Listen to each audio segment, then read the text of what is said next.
So there was a requirement for all of the kings that God would appoint to do.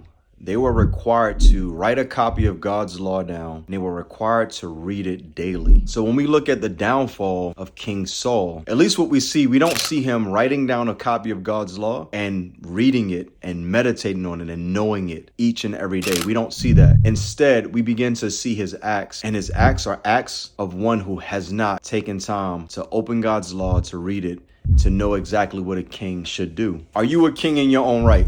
That's been a phrase that's been going around. What's up, king? What's up, king? Well, a king, according to God's standard, has a copy of God's law, meditates on it day and night. And there was one who did that. There was one who did exactly that. And that one is the King of Kings and Lord of Lords, Jesus Christ. You see, Jesus didn't take for himself many wives. Jesus didn't take for himself many chariots and horses. Jesus, in fact, came to serve. He didn't become king to be served, but he came to serve, humbling himself to the point of even death on the cross. You see, Jesus is unlike any king, any earthly king that any of us could imagine.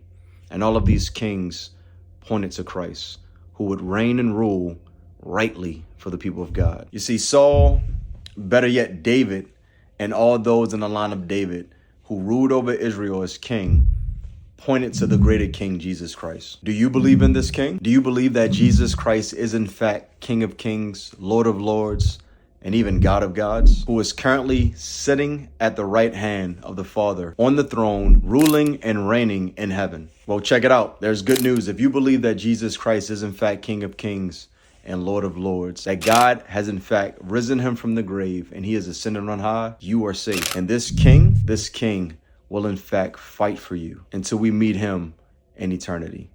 Grace and peace.